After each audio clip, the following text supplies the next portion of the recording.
What's up, guys? I'm Rob Shoecraft with 3 Storm Fitness, and I'm going to talk to you a little bit today about some neck exercises. Yeah, that's right, more neck exercises.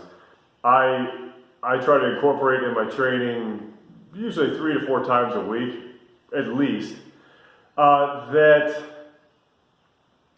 help improve my neck mobility, but really within the context of injury prevention. As a lot of you probably know, if you subscribe to my channel, I do Brazilian Jiu-Jitsu, not nearly as often as I'd like, but enough that I know I've been doing it for about five years or so. Long enough to know that you're put in, if you have any mobility restrictions, they will be tested in Jiu-Jitsu. And most of the time it's involuntary. And one of the biggest things I noticed when I was doing, when I got my iron neck, we do like tons of yes, no's, and body weight stuff in Jiu-Jitsu. When I got my iron neck, I built it helped tremendously. But I was just working my neck, and I wasn't paying too much attention to the rest of my body's relationship to my neck, namely my upper back. You know, probably the biggest point is the trapezius muscle. It really starts like pretty much down here and works all the way. When you think traps, you mainly just think, you know, Goldberg style neck, but really it's a huge muscle group back there. But especially toward the upper part, when my shoulders, so I might have great mobility, decent enough anyway, like this, when everything's kind of relaxed, you know, my neck, I can do whatever I want with it. You know, iron neck's great for all that, yes, no's, all that stuff. But when all of a sudden my shoulder is in some sort of weird, restricted manner, all this stuff, it changes the game. All this stuff gets tighter. And just a simple example, like if I have my arm up and I'm packing my shoulders real tight, and I turn my head, I can only turn it so far. Not because my chin's running into my shoulder or anything, but just my next time I can go back that far. As soon as I put my shoulder down, I can turn all the way back. So that's an example when somebody's got you in a weird position, whether it's jiu-jitsu or whatever. When there's potential where your range of motion is limited, not necessarily by the body part itself in perfect circumstances, but in circumstances that you're placed in, like what if my neck's back here, but then all of a sudden my shoulder gets thrown up, you know, then my neck just gets cranked on just because it happened to be in the wrong place at the wrong time, so to speak. And that has happened to me real bad one night, and not like super serious, but enough that I was feeling it for the following week. I'm like, so I started messing around a lot with working my upper back while working my neck simultaneously. And I put an Instagram post up where I had the iron neck on, and I was working with Indian clubs and doing this routine, and I usually throw that into a warm-up. It's nothing intense. It's nothing meant to like really get a huge pump going. It's meant to just work on that range of motion and work on strength at the end range of motion. So we're talking mobility, but strength throughout mobility. Again, with injury prevention in mind. So not everybody has an iron neck or access to one, or any of the other neck devices out there that I know are decent, or that I've been told. So this is some things you can kind of mess around with on your own with just pretty much no equipment at all. And that's just combining some very simple exercises. You can get on a bench or you can get on the ground. A real common exercise is they're called YWTs or YWTLs, all sorts of different letters. But it's a favorite exercise of Joe DeFranco and Jim Smith, which you've heard me say those names a lot. I've learned a lot from those guys. But you make like a Y here, so my neck's just kind of hanging off the bench. Again, you want to have your neck up, not just chilling out on the floor for this particular version of the exercise.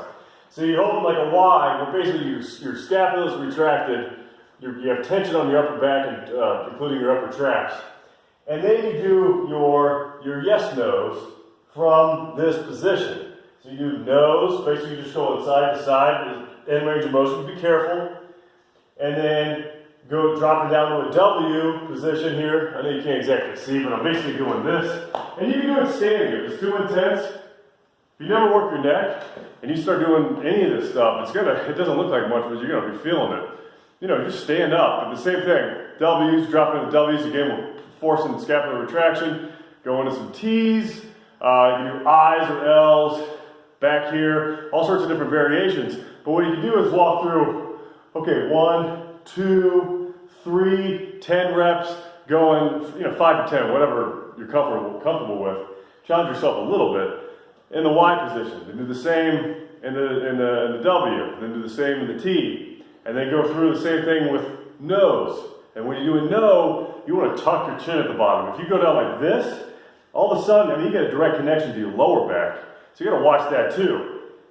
Just be careful of that. And like kind of to the point what I was saying, like sometimes you don't get to choose what position you're in when somebody's manipulating your body. Helson Gracie, I think, said, folding your clothes with you inside of them. So you might want to, this sounds stupid, but might want to very slowly, occasionally, I'm kind of going off subject a little bit, but drop your neck down into that terrible position. Under controlled circumstances, just kind of work on your range of motion. I don't know what like the PT perspective on that is, but I feel like if you can put yourself in controlled ranges of motion, I mean, that's basically what stretching is.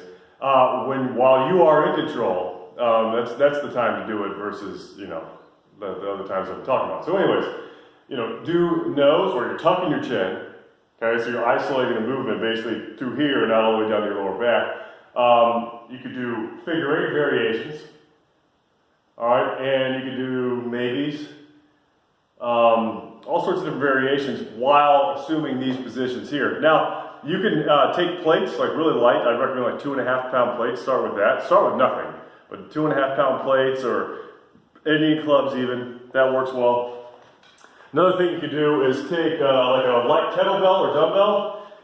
And if you're familiar with waiter walks, where basically you go for a walk, real tight core, packed shoulders, super tight in the back. Packed shoulders, Dan John gives a description of what packed shoulders are. I think this is a good one. If you reach back and touch your collar, your shirt collar, whether you have one or not, or your tag, and then feel that tension back there.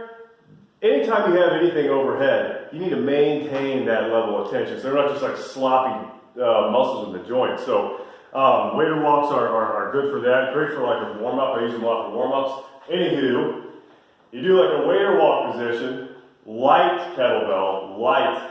Okay, we're not like trying to be hardcore here.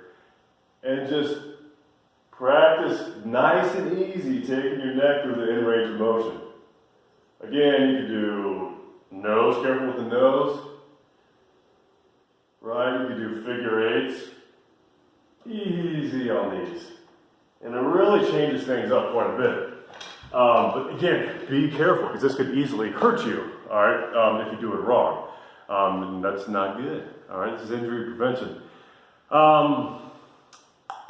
That's about it. That's all I want to say. Try those out. Let me know what you think. Let me know if you have questions. Subscribe to this channel. And